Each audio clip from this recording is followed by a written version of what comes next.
മന്ധര വളരെ കുറച്ച് സമയം മാത്രം പ്രത്യക്ഷപ്പെടുന്ന ഒരു കഥാപാത്രമാണ്. ഒരുപക്ഷെ മന്ധര ഇല്ലെങ്കിൽ രാമായണമില്ല. മന്ധര ഇല്ലായിരുന്നെങ്കിൽ രാമായണം വളരെ നേരത്തെ സമാപിച്ചു പോയേനെ. ആ ആനന്ദത്തിൻ്റെ സമയത്താണ് മന്ധര കയറി വരുന്നത്. മന്ധര കയറി വരുമ്പോൾ സർവാഭരണ വിഭൂഷിതയാവാൻ വേണ്ടി ആഭരണങ്ങളൊക്കെ ഇങ്ങനെ കൂട്ടിവെച്ച് എല്ലാം ശരിയാക്കി വെച്ച് കൈകേയി ഇങ്ങനെ തയ്യാറെടുക്കുന്നു. അപ്പോഴാണ് ഇവർ ചോദിക്കുന്നത്, നീ എന്തിനാണ് ഇങ്ങനെ തയ്യാറെടുക്കുന്നത്? എവിടെയാണ് നീ ഇങ്ങനെ ഒരുങ്ങിപ്പോകുന്നത്? നീ ദശരഥ മഹാരാജാവിനെ വിളിച്ചു വരുത്തണം. നീ അയാളെ വിളിച്ചു വരുത്തിയിട്ട് നീ അയാളോട് പറയണം, നിനക്കിങ്ങനെ ലഭിച്ചിട്ടുള്ള വരത്തിൻ്റെ അടിസ്ഥാനത്തിൽ നിൻ്റെ മകന് രാജാവാകണമെന്ന് നീ പറയണം.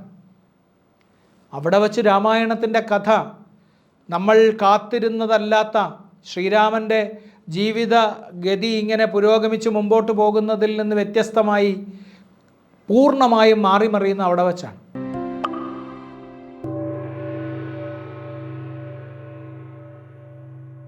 രാമായണത്തിൽ എല്ലാ രംഗത്തിലും വരുന്ന കഥാപാത്രങ്ങളും ഉടനീളം ജീവിക്കുന്ന കഥാപാത്രങ്ങളും ധാരാളം ഉണ്ടല്ലോ. നമുക്ക് അങ്ങനെ വരാത്തൊരു കഥാപാത്രത്തെ, നമ്മൾ ഒരിക്കലും മറന്നിട്ടില്ലാത്തൊരു കഥാപാത്രത്തെ ഞാൻ നിങ്ങളോടൊന്ന് പരിചയപ്പെടുത്തുകയല്ല, ഞാൻ നിങ്ങളെ ഒന്ന് ഓർമ്മിപ്പിക്കട്ടെ. അത് മന്ധര എന്ന കഥാപാത്രമാണ്. വളരെ സവിശേഷതയുള്ള കഥാപാത്രമാണ്. ഞാനൊക്കെ ചെറിയ കുട്ടിയായിരിക്കുമ്പോൾ നാട്ടിലൊക്കെ തീരെ ഇഷ്ടമില്ലാത്ത സ്ത്രീകളെ മറ്റ് സ്ത്രീകൾ പറയാൻ ഉപയോഗിച്ചിരുന്നൊരു വാക്കാണ്, ഓ അവളൊരു മന്ധരയാണ് എന്നാണ് പറയുമായിരുന്നത്. അപ്പോൾ മുതൽ നമ്മളുടെ ഉള്ളിൽ ചെറിയ കുട്ടിയായിരിക്കുമ്പോൾ കയറിക്കൂടിയിട്ടുള്ളതാണ്, ഈ വാക്ക് പറയാവുന്നതാണോ, ഇത് ഇവരെക്കുറിച്ച് പറയുന്ന ഒരു അശ്ലീല പദമാണോ, ഒരു തെറിയാണോ എന്ന് നമുക്കറിഞ്ഞുകൂടാ.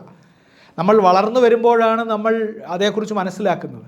ചെറിയ കുട്ടിയായിരിക്കുമ്പോൾ നമ്മൾ അമ്മയോടോ അമ്മൂമ്മയോടോ ഒക്കെ ചോദിക്കുന്നു, ഈ എന്താണ് ഈ മന്ധര എന്ന് പറഞ്ഞാൽ നമ്മൾ അറച്ചറച്ച് ചോദിക്കുന്നു. അപ്പോൾ നമുക്ക് പറഞ്ഞു തരുന്നു, ഏറ്റവും കൊള്ളരുതാത്തൊരു സ്ത്രീയാണ്, ഇത്ര വൃത്തികെട്ടൊരു സ്ത്രീ വേറെയില്ല, അവരാണ് ഈ സകല കുഴപ്പങ്ങളും ഉണ്ടാക്കിയത് എന്ന് നമ്മളോട് പറയുന്നു. വാൽമീകി രാമായണം നമ്മൾ മുതിർന്നു കഴിഞ്ഞ് വായിക്കുമ്പോൾ നമ്മൾ മനസ്സിലാക്കുന്നു, ഈ പറഞ്ഞതിൽ ചെറിയൊരു വാസ്തവമൊക്കെ ഉണ്ട് എന്ന്. മന്ധര വളരെ കുറച്ച് സമയം മാത്രം പ്രത്യക്ഷപ്പെടുന്നൊരു കഥാപാത്രമാണ്. ഒരുപക്ഷെ മന്ധര ഇല്ലെങ്കിൽ രാമായണമില്ല. മന്ധര ഇല്ലായിരുന്നെങ്കിൽ രാമായണം വളരെ നേരത്തെ സമാപിച്ചു പോയേനെ. ഈ രാവണ നിഗ്രഹം ഉൾപ്പെടെയുള്ള മഹാപ്രവർത്തനങ്ങളിലേക്ക് രാമായണം ഈ രീതിയിൽ വികസിക്കുമായിരുന്നില്ല. അതുകൊണ്ട് തന്നെ വാൽമീകിയുടെ സൃഷ്ടിയിലെ അസാമാന്യമായൊരു കഥാപാത്രമാണത്. കേകയ രാജ്യത്ത് നിന്ന് കൈകേയി വരുമ്പോൾ അവരുടെ കൂടെ അവരുടെ കാര്യങ്ങൾ നോക്കാൻ വേണ്ടി കൃത്യമായി അയച്ച ഒരു കഥാപാത്രമാണ്. അവർ കുബ്ജയാണ്, അവരുടെ ശരീരത്തിന് ചെറിയ വളവുണ്ട്. അപ്പോൾ അങ്ങനെയുള്ളൊരു കഥാപാത്രം. അപ്പോൾ ചില രാമായണ വ്യാഖ്യാതാക്കൾ പറയും, അതൊന്നും കാണാതെ അല്ല ആ രാജാവ് ഇങ്ങോട്ട് അയച്ചതെന്ന്, വേണ്ട സമയത്ത് ഇവർക്ക് വേണ്ട കാര്യത്തിൽ അഡ്വൈസ് കൊടുക്കാൻ വേണ്ടി കൂടി അയച്ചതാണെന്ന് പറയും. രാമൻ്റെ പട്ടാഭിഷേകം തീരുമാനിച്ച് അത് യുവരാജാവായി അഭിഷേകം നടത്താൻ തീരുമാനിച്ചിട്ട് അത് രാജ്യമൊട്ടാകെ വ്യാപിച്ചിട്ട് ഈ അമ്മമാരറിയുമ്പോൾ അതിൽ ഏറ്റവും അധികം ആഹ്ലാദിക്കുന്നത് കൈകേയിയാണ്. കൈകേയിക്ക് ഭരതനേക്കാൾ പ്രിയപ്പെട്ട മകനായിരുന്നു രാമൻ. ആ അത്ര പ്രിയപ്പെട്ട മകൻ, അതിലവർ ആഹ്ലാദിക്കുന്നതിൻ്റെ ചിത്രം നമ്മൾ വാൽമീകി രാമായണത്തിൽ വായിച്ചാൽ നമ്മൾ കോരിത്തരിച്ചു പോകും. കൗസല്യ ആനന്ദിക്കുന്നതിനേക്കാളും അധികം ആ ആനന്ദത്തിൻ്റെ സമയത്താണ് മന്ധര കയറി വരുന്നത്. മന്ധര കയറി വരുമ്പോൾ സർവാഭരണ വിഭൂഷിതയാവാൻ വേണ്ടി ആഭരണങ്ങളൊക്കെ ഇങ്ങനെ കൂട്ടിവെച്ച് എല്ലാം ശരിയാക്കി വെച്ച് കൈകേയി ഇങ്ങനെ തയ്യാറെടുക്കുന്നു. അപ്പോഴാണ് ഇവർ ചോദിക്കുന്നത്, നീ എന്തിനാണ് ഇങ്ങനെ തയ്യാറെടുക്കുന്നത്?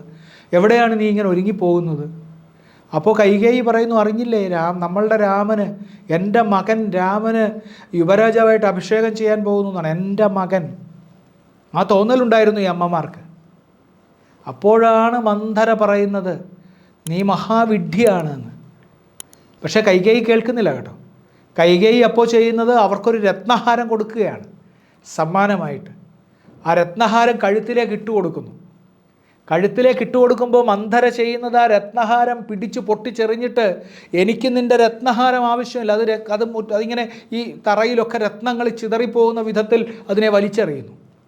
എനിക്ക് ഈ സമ്മാനത്തിൻ്റെ ആവശ്യമില്ല, ഞാൻ നിന്നോടൊപ്പം നിൽക്കുന്നത്, ഞാൻ നീയായിട്ടാണ് നിൽക്കുന്നത്.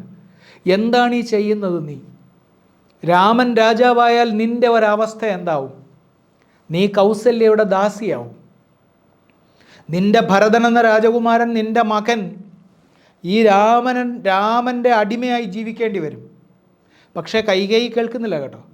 കൈകേയി പറയുന്നു, അതൊക്കെ നിൻ്റെ തെറ്റിദ്ധാരണയാണ്, നിങ്ങൾ എന്തൊക്കെ അബദ്ധങ്ങളാണ് ഈ വിളിച്ചു പറയുന്നത്, എൻ്റെ രാമൻ എങ്ങനെയാവുമോ? അവൻ സകല മനുഷ്യരെയും ഒരുപോലെ കാണുന്നവനും അങ്ങേയറ്റം സൽസ്വഭാവിയും വലിയ മാതൃസ്നേഹമുള്ളവനുമായിട്ടുള്ള വളരെ വിശുദ്ധനായിട്ടുള്ളൊരു കുട്ടിയാണവൻ. അവൻ ഒരിക്കലും അങ്ങനെ ചെയ്യില്ല എന്നാണ്. അപ്പോഴാണ് ഇവർ പറയുന്നത്, നിനക്ക് മനസ്സിലാവുന്നില്ല, നീ മനസ്സിലാക്കണം, നീ ഒന്ന് ആലോചിച്ചു നോക്കൂ, നീ ദശരഥ മഹാരാജാവിൻ്റെ മൂന്നാമത്തെ രാജ്ഞിയാണ്. ഒന്നാമത്തെ രാജ്ഞിയുടെ മകൻ രാജാവായാൽ മൂന്നാമത്തെ രാജ്ഞിക്ക് എന്താണ് സംഭവിക്കുക? ഏതെങ്കിലും രാജധാനിയിൽ ഇങ്ങനെ നിനക്ക് കേട്ടുകേൾവിയുണ്ടോ? അങ്ങനെ കേട്ടുകേൾവി ഉള്ള സ്ഥലത്ത് എവിടെയെങ്കിലും ഈ മൂന്നാമത്തെ രാജ്ഞിക്ക് വേണ്ട പരിഗണന കിട്ടിയിട്ടുണ്ടോ? നിൻ്റെ ഈ സൗന്ദര്യം, നിൻ്റെ ഇപ്പോഴുള്ള നിൻ്റെ സാമർഥ്യം, ഇതൊക്കെ നഷ്ടപ്പെട്ടു പോകും. അപ്പോൾ രാമൻ അധികാരത്തിലെത്തിയിട്ട് രാമൻ ചെയ്യാൻ പോകുന്നത് നിങ്ങളെ അടിമയാക്കി വാഴിക്കാൻ പോവുകയാണ്.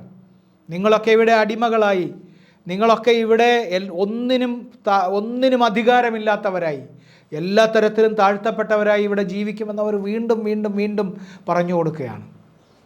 വീണ്ടും വീണ്ടും പറഞ്ഞു കൊടുക്കുമ്പോഴാണ് കൈകേയിലൊരു മനംമാറ്റം ഉണ്ടാവുന്നത്. കൈകേയിലൊരു മനംമാറ്റം ഉണ്ടായിട്ട് അവരിതേക്കുറിച്ച് ആലോചിക്കുന്നത് അപ്പോഴാണ്. അവരാ ആലോചന നടത്തുമ്പോൾ, വാൽമീകി രാമായണം നിങ്ങളൊന്ന് പ്രവേശിച്ച് ഈ ഭാഗത്തിലൂടെ ഒന്ന് കടന്നു പോകണം. എത്ര നാടകീയമായിട്ടാണ് ഈ മന്ധരയുടെ ജീവിതം ഇതുമായി ചേർത്ത് വയ്ക്കുന്നത് എന്ന് നമുക്ക് കാണാൻ പറ്റും. അപ്പോൾ അവിടെ വച്ച് പതുക്കെ മന്ധര വീണ്ടും അതിനകത്തേക്ക് കുറച്ച് എണ്ണ ഒഴിച്ചു കൊടുക്കുകയാണ്. ഈ കത്തുന്ന തീയിലേക്ക് കുറച്ചുകൂടി എണ്ണ ഒഴിച്ചു കൊടുക്കുന്നു. നീ ദശരഥ മഹാരാജാവിനെ വിളിച്ചു വരുത്തണം. നീ അയാളെ വിളിച്ചു വരുത്തിയിട്ട് നീ അയാളോട് പറയണം, നിനക്കിങ്ങനെ ലഭിച്ചിട്ടുള്ള വരത്തിൻ്റെ അടിസ്ഥാനത്തിൽ നിൻ്റെ മകന് രാജാവാകണമെന്ന് നീ പറയണം. എത്രയും പെട്ടെന്ന് കേകേയത്തു നിന്ന് ഭരതനെ നീ വരുത്തണം. വരുത്തിയിട്ട് അയാളെ രാജാവാക്കണം. അയാളെ രാജാവാക്കാൻ വേണ്ട കാര്യങ്ങൾ നീ ചെയ്യൂ. അതിനു വേണ്ട ബുദ്ധി കൂടി ഉപദേശിച്ചു കൊടുക്കുന്നു അവർ. കോപാകാരം എന്ന് പറയുന്നൊരു സ്ഥലമുണ്ട് രാജകൊട്ടാരങ്ങളിൽ. നിങ്ങൾക്ക് രാജ്ഞിമാർക്ക് ദേഷ്യം വന്നാൽ, രാജ്ഞിമാർക്ക് കോപമുണ്ടായാൽ, അമർഷമുണ്ടായാൽ അവർ രാജാവിൻ്റെ അടുത്തുള്ള മണിയറയിൽ നിന്ന് മാറി കോപാകാരത്തിൽ പോയി കിടക്കും. അപ്പോൾ രാജാവ് വന്ന് മണിയറയിൽ നോക്കുമ്പോൾ രാജ്ഞിയെ കാണുന്നില്ല. അപ്പോൾ അന്വേഷിക്കുമ്പോൾ പരിചാരകർ പറയും ഇവർ കോപാകാരത്തിലേക്ക് പോയി എന്ന് പറഞ്ഞാൽ അതിൻ്റെ അർത്ഥം എന്തോ പിണക്കമുണ്ടായി എന്നാണ്. അപ്പോൾ രാജാക്കന്മാർ അവിടെ ചെന്നിട്ട് അവരെ പ്രീണിപ്പിച്ച് തിരിച്ച് മണിയറയിലേക്ക് കൊണ്ടുവരും. അപ്പോൾ ഇവിടുത്തെ കോപാകാരത്തിലേക്ക് അവർ ഈ മന്ധര തന്നെ ഉപദേശിച്ചതിൻ്റെ അടിസ്ഥാനത്തിൽ മുടിയൊക്കെ അഴിഞ്ഞുലഞ്ഞ മുടിയുമായി മലിന വസ്ത്രങ്ങൾ അണിഞ്ഞ് അവർ അകത്തേക്ക് പ്രവേശിക്കുകയാണ്. ആ കോപാകാരത്തിലുള്ള അവരുടെ കിടപ്പ് മുതലാണ് രാമായണത്തിലെ കഥ നേരെ തിരിയുന്നത്.